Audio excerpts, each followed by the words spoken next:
We tackle easements and the dreaded S-curve in today's video. Don't worry, baby.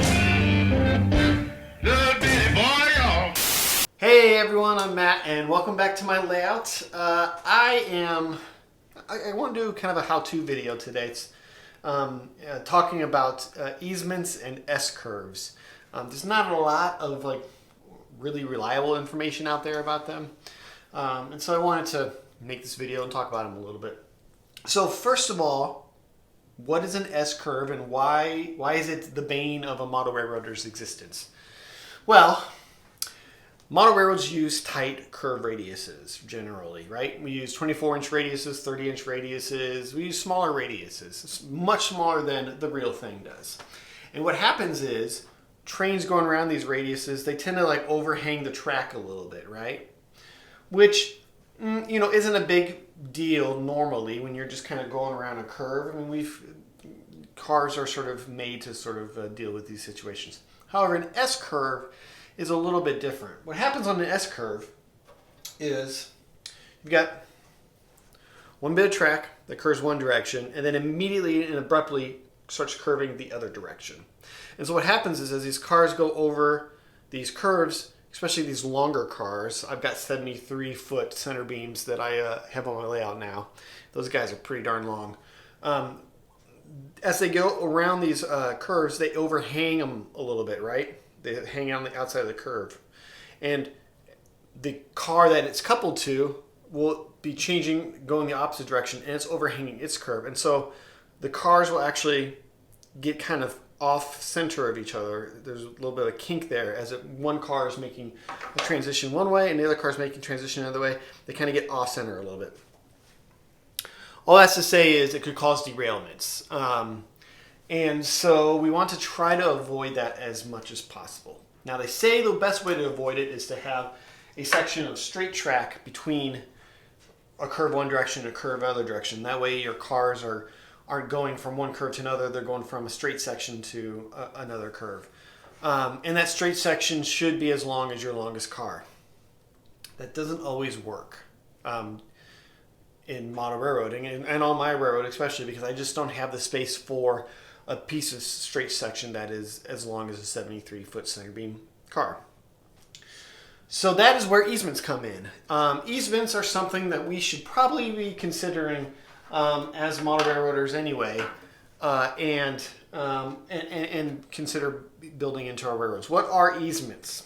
Easements, you have a section of straight track and it goes into a curved track. This is a little hard to see just because it's not as curved as it possibly could be, but the idea being that it goes from straight to your curve, your radius curve, with no transition in between. So in my case, I would have a 30-inch curve. It would go from a straight section straight into a 30-inch curve with no transition. Allowing for a little bit of transition from the curve to the straight track does a couple of things. It kind of eases the cars into the curve a little bit, so it avoids the tendency to want to have the cars pull themselves off the rails. And it also just kind of looks nicer and flows nicer. So that can help ease the issues that an S-curve creates. So instead of just talking about it, let's go ahead and show you what I plan on doing with my model railroad in this situation where I have an S-curve and I want to put in some easements.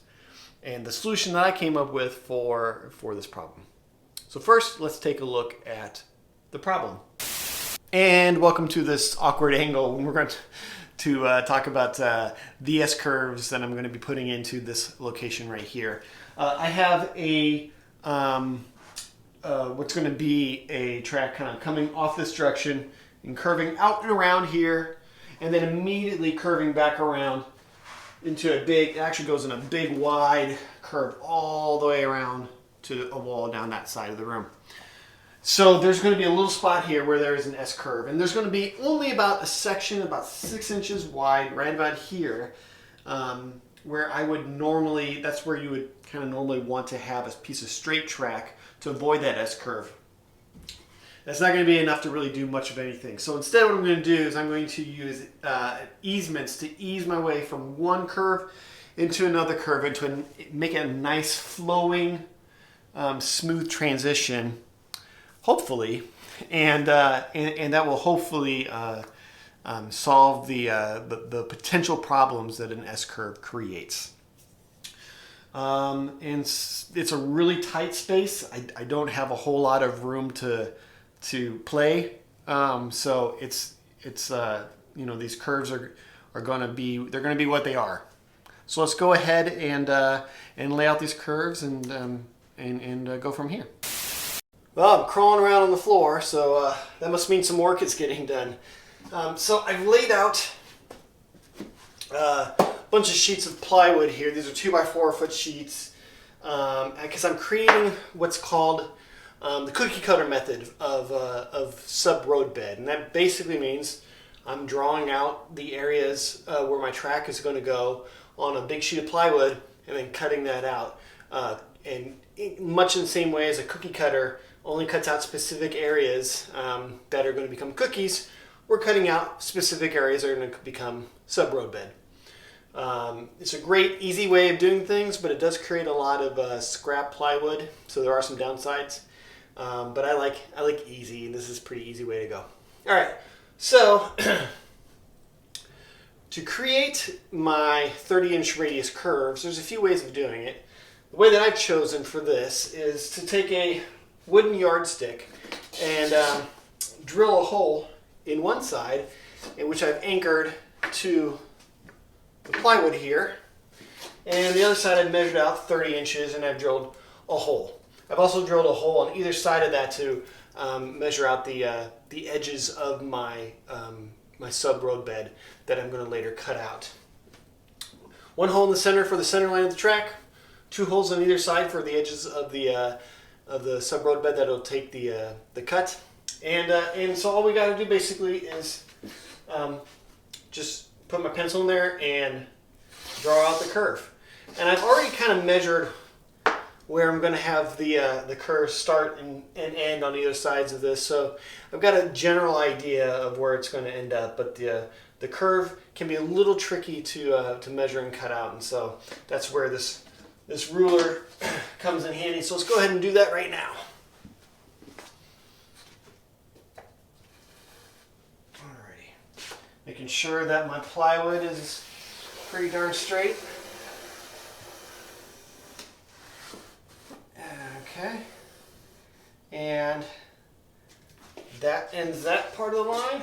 So now I've got the center line for my track all laid out. Now the only thing that's left to do is to go back here and draw the edges where I'm actually going to do my cuts.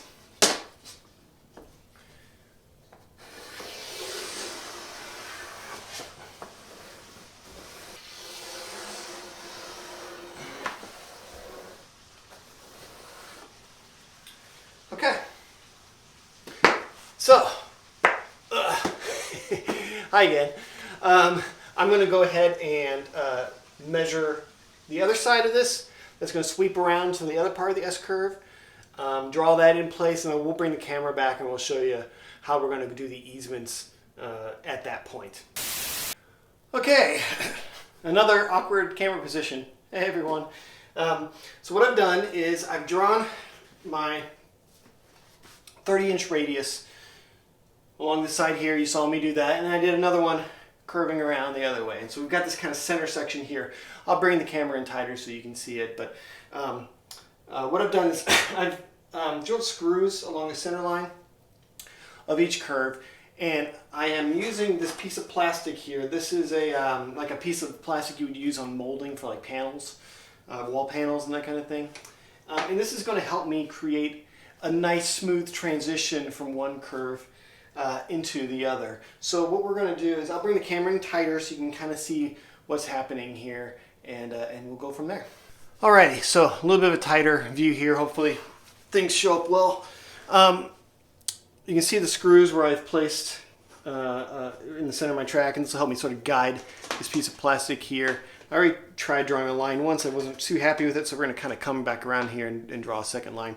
You can see here my curves are off an inch from each other, so they don't meet at this point with these previously drawn curves. They're off just a little bit, 1 inch from each other. So that'll allow me to sort of ease into one and in out of the other a little bit. Because if they're right on, then there'd really be no need for the easement. But take them off a little bit, we can make that happen. So what I'm going to do is I'm going to spend a little bit of time here, and I'm just going to kind of carefully align my piece of plastic here, and I'm going to align on my track. And I want just a smooth transition from one side to the other. And so I'm going to kind of play with it a little bit, draw some lines, look at it, draw a few lines, and just till I get it just right. And that'll be how I'm going to create the easement on this portion of the layout. All right, I'll get back to you in just a bit. 4 to 6 days later. And here we are. Fast forward a couple of days, and everything is installed, and it looks great. It turned out really, really well. Hopefully, I didn't gloss over anything for you guys. Hopefully, it was clear what was going on. Essentially, take a ruler and drill a hole in one end as a pivot point, and that way you're able to keep it locked down and draw nicely. The radiuses that you need to cut out for your curves. And then when it comes to S curves, be it transitioning from one curve to another, or easing out of a curve, say into a straight section, using a piece of plastic like this is a great way to do it. The plastic itself will want to try to stay straight, so as you bend it around a curve, you're able to get those nice, gentle transitions from curve to straight, or curve to opposite curve in this case here. And the results I think are fantastic. I'm having a really hard time kind of deciding where this curve stops and this curve begins. And that gentle transition is exactly what I was looking for this section of the layout. So I'm really happy with how that turned out. It was really simple. This was 98 cents. This was about $3. So the materials needed for that isn't very expensive at all. So hopefully this helps you with your next model railroad project. If you have any questions, leave them in the comments below. I'll be sure to answer them. I know I went a little quick in some spots, but I think you guys get it. All right, well, thanks again for watching the video. If you like it, consider subscribing. I'm going to be doing more content with this as the railroad continues to progress. And thanks again. I'll see you guys on the next video. Coming home now, baby. Coming home.